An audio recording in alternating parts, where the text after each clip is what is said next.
We've been praying Dr. Bronson is wrong. That these pictures will show some error in his calculations. Mm-hmm. Don't you find yourself wishing? Wouldn't you almost rather not know? No, it's better to know. I wish I had your courage. But I'm frightened. As frightened as all those people would be if they knew. I haven't the courage to face the end of the world.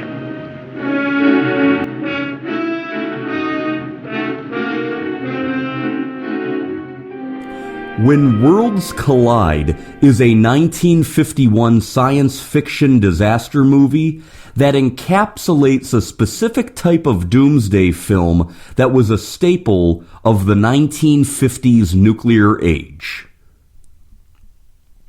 Richard Derr stars as David Randall, a womanizing pilot who is tasked with returning top-secret photographs from an astronomer in South Africa back to the United States to Dr. Cole Hendren, played by Larry Keating.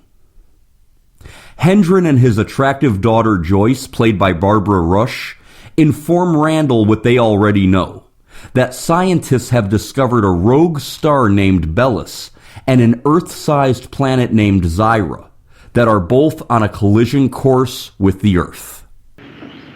Both these bodies are coming into our solar system. If Bronson's readings are correct, they will destroy the Earth. How far away from us are they? The calculator will be precise. I would estimate about 3 billion miles. Billion? Well, if people start worrying 100 years from now. Mr. Randall, you've been flying ships faster than sound for many years. These bodies are moving thousands of times faster. They can be upon us in less than 1 year. Now, I repeat, all this depends on Bronson's findings being correct.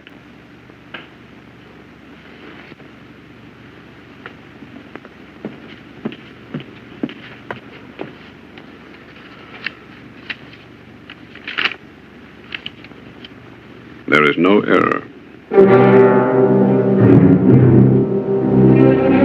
Dr. Hendren informs a skeptical United Nations of his findings and warns that in about 8 months' time, the planet Zyra will pass close enough to Earth to cause widespread destruction in the form of tsunamis and earthquakes.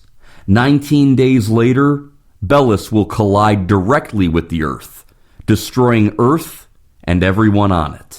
Hendren pleads with scientists to help him build Ark spaceships to try and transport a few dozen humans to the possible habitable planet Zyra in a very faint hope that some sort of humanity can be saved from extinction. When most scientists reject his proposals, he turns to wealthy humanitarians to help begin construction on a leased former Army proving ground to build an Ark spacecraft. He receives financing from a wealthy wheelchair-bound business tycoon named Sidney Stanton, played by John Hoyt. It'll mean liquidating some of my business interests. It may mean the salvation of a civilization. Their salvation doesn't interest me. Mine does.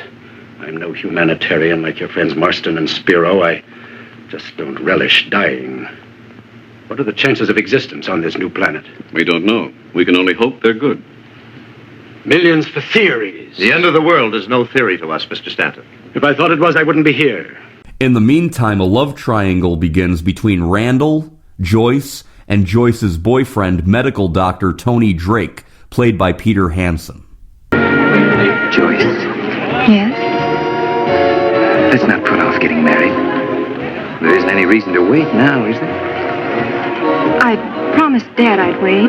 There'll be so much to do. Well, darling, your father will be the first to agree with me. The time that's left should be ours. As the clock ticks down to doomsday, the lottery is chosen for the people lucky enough to leave the ill-fated Earth and head to the unknown planet Zyra after it passes by Earth. I'm sorry. The people have all been selected. I'm going too. Put that gun down. You three are running things here. You're going to tell everybody I'm going. This is my number. That's all the reasoning I want to know. And if I don't go... This film was directed by Rudolph Mattei, who was known for having done fantastic cinematography on the 1946 classic noir film Gilda. It was based off of the 1933 science fiction novel of the same name, written by Edwin Ballmer and Philip Wiley. A sequel novel called After Worlds Collide was published in 1934. The film's producer, George Pal, considered making a movie sequel based on the novel sequel, but his 1955 film Conquest of Space didn't do as well as hoped at the box office, and the idea of a sequel for this movie was eventually scrapped. How's it look? A quarter full, better than we expected. We'll need every bit of it. Or we'll hit the new world head on at 10 miles a second. Douglas Fairbanks Jr. was originally considered for the lead role taken by actor Richard Derr. Two members of the cast, Peter Hansen and Rachel Ames, were part of the cast of the ABC soap opera General Hospital for more than 50 years. Screenwriter Bruce Joel Rubin saw the film as a 10-year-old kid. In the 1990s, the adult Rubin was approached by Steven Spielberg to do the screenplay for a remake of When Worlds Collide. And that screenplay to remake this movie eventually evolved into the 1998 box office hit Deep Impact, starring Robert Duvall, Tia Leone, and Morgan Freeman, with Bruce Joel Rubin credited as one of that film's two writers. In the final shot of this film, we see the Ark passengers disembarking with an obvious painted background depicting the planet Zyra. This painting was tacked on for the film's sneak previews. I gotta be honest, it's really bad. Originally, producer George Pal wanted to depict Zyra as a miniature set, but Paramount Pictures shipped the film out before this could be done. Don't open the outer door until we've tested the atmosphere. We'll get a sample through the airlock. Never mind. Good air or bad, it's the only place we can go.